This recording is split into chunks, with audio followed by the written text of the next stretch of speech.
Well, man, I'm looking forward to getting into the brand new album, Your Life and Music. So again, thank you for taking a minute out. Absolutely, my pleasure. Thank you so much for inviting me. You bet. So before we get into Ese Momento, I want to know, we living through this pandemic was quite a thing, and I know we're past it, but it left a mark on all of us. How did you get through that time period as a musician, and how has it influenced, recordings and live shows that you're doing now? Well, of course, it was a critical thing. It was a very complicated thing for everybody because we couldn't play live anymore. And I think coming out of it, playing live was very tricky. It was very difficult because there was like this accumulation of things. Well, for me, I was blessed to I teach at a university, so my workload actually kind of tripled. In need of well, to convert everything that we do in person to techie stuff. And I'm by nature very techie. I'm always doing audio engineering and video production and doing all those things. After the pandemic, I don't want to see a computer ever again. Um, but I guess it also gave us time, like for instance, for this project, that's where we kind of did the bulk of the pre-production. That I mean, I did this with one of my best friends, and we tried to put everything we have learned from in the past, and at least we have some time to process how we wanted to do things and plan everything, write orchestral scores, doing all these things that normally in the routine, in the heavy routine of life, we don't get a chance to stop and be able to do that kind of work. So it was kind of, I mean, of course, it was very difficult for everybody, but since at least I had the focus on creating content for work, then it was a little more like, okay, let's continue with this necessity to be producing stuff. So we got into score writing and arranging, to get all this production going. So talk to me about the new album. How does it feel? What was kind of the vision of this becoming a reality? Oh, this took some years to, like, in the thinking process of putting it together.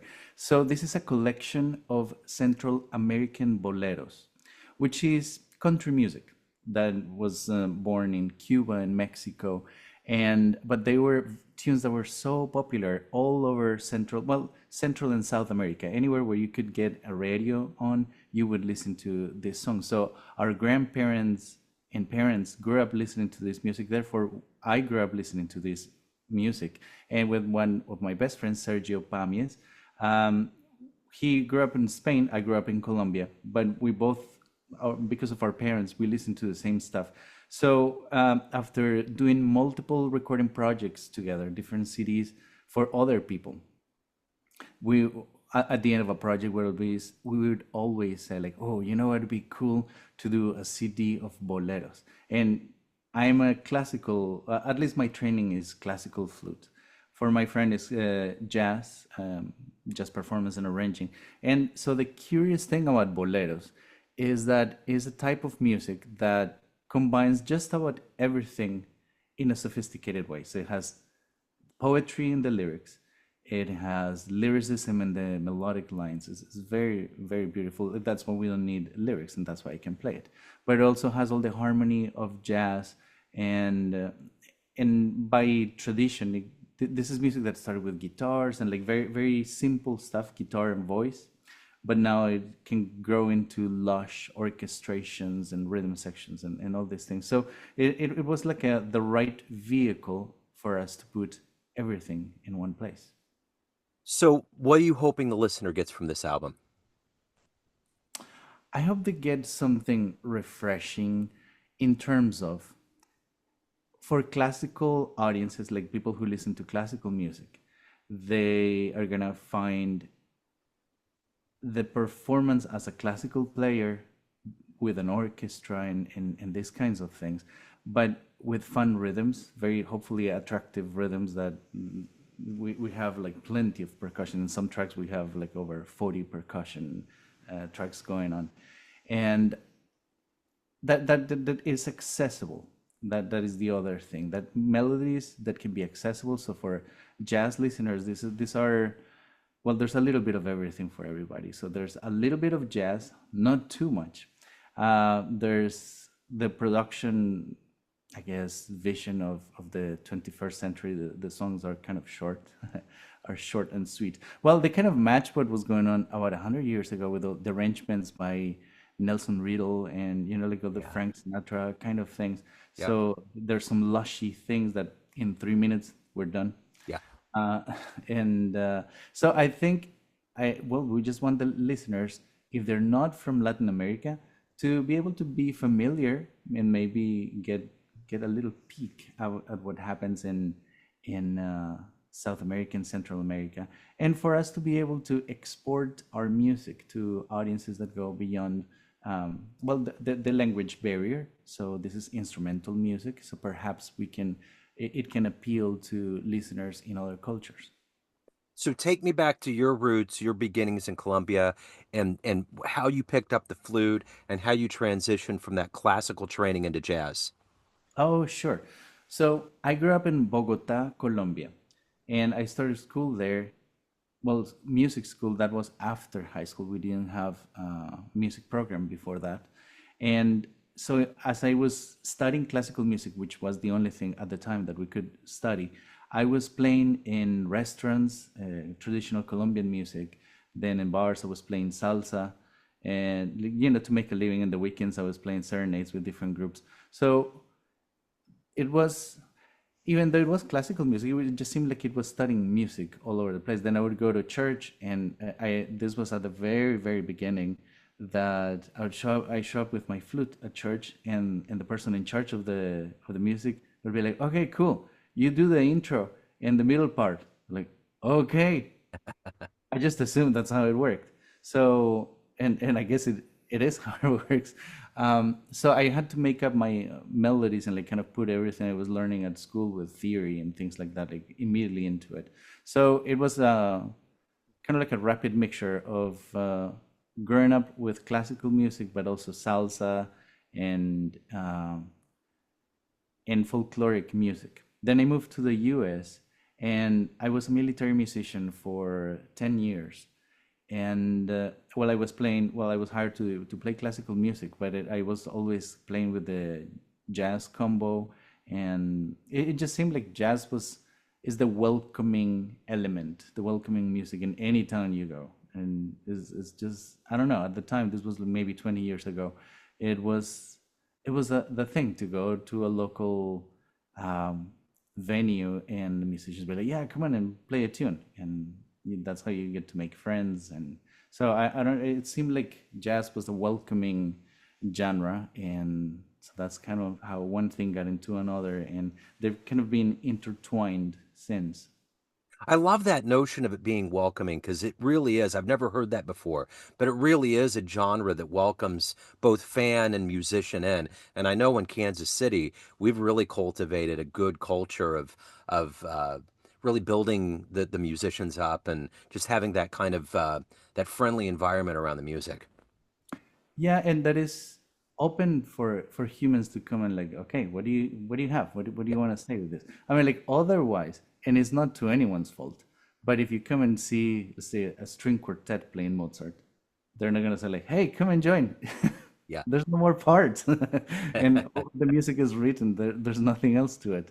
Um, so it's not to their fault. It's just not as inviting. And then if you're in this context of openness, and like the audience also relies on the interaction with the audience, and it just becomes more of a community effort. So when you find those places where that is happening, it's quite a beautiful thing. And Yeah. yeah. So knowing your instrument as well as you do, what is something about playing the flute that people may not realize that is very interesting about the instrument?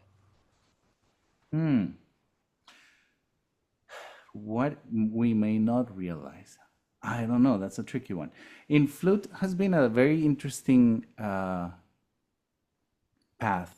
because in some instances, depending on who I meet, they may be quite familiar with flute, or they go, oh, jazz flute, and they associate some things, or they may have never heard it in the context of jazz. I think what is interesting is that in every culture in the world, in history, there's been some sort of flute Yeah. going Yeah. in all of them. And it's been part of one of the most simple, one of the most basic expressions of music after percussion. So every culture has the percussion instrument. And right after that, there's some sort of flute made out Yeah. of something. And is a way to connect to the human voice, to something that triggers our brains to be like, oh, that's pleasurable. And so I think there's that. And in Latin music, we also see it quite a bit, and that's kind of like why I picked it up. um, and it's because in Latin music you hear the flute kind of like an electric guitar in rock, like it's always in the front doing something fun and different than the rest of the band. So I thought that was very attractive. And so I don't know, it's about that. It's about exploring the voice of the flute, especially in melodies that are accessible. What was the first live jazz show you saw in America? First live jazz show. Or the Ooh. one that made the biggest impact? Mm, the first one. It's been a while. Sorry. Oh, you're okay. um,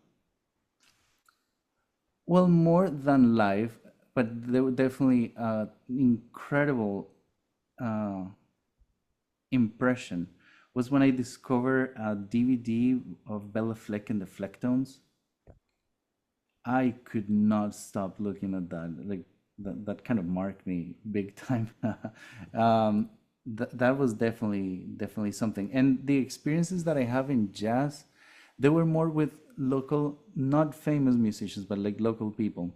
In Ohio, it was amazing in Cleveland, um, and in Honolulu, and it was really amazing, especially in Honolulu. I had the best time with jazz because there was this local band who all of them were in their 80s. They all looked like they were in their 40s, but they were in their 80s and they were having the time of their life. And anytime we would play with them, they made you feel like you knew the song. You know, they play in such a way that it's like, whoa, we're really doing this together, which is not something that happens every time. It's kind of like a magical thing. But I do remember that. And that's, I guess that's why I get this, like it was a welcoming vibe, because there are certain musicians, especially if you play with experienced, really good musicians, they when you play, they make you feel like, oh, you belong here. You're Yeah. part of the band. You're part of the song. Like we were just waiting for you. Yeah. And uh-huh. What were some musicians that shaped the way that you approach the horn or that you approach the flute and you approach the way that you wanted your voice to sound in your music? Oh, okay. Yeah, that's a mixture of things. And I think in terms of like the deepest inspiration, I would go more like to Pat Metheny or Chick Corea, Yo-Yo Ma, although it doesn't have anything to do with jazz. Um, just because the way they do things, and of course Bella Fleck, Jeff Coffin, the way they do things with their instruments is just the way that music speaks to me.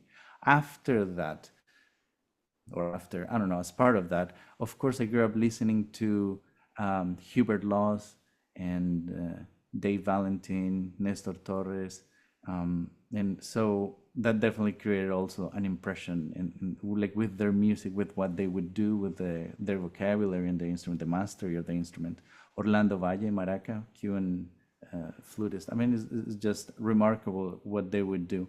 But I was always fascinated by what was going on in other instruments, in the way they play, and especially those players who have developed their own idiosyncrasies of how they play. It's like it's them. It's not just their instrument, but like that's them.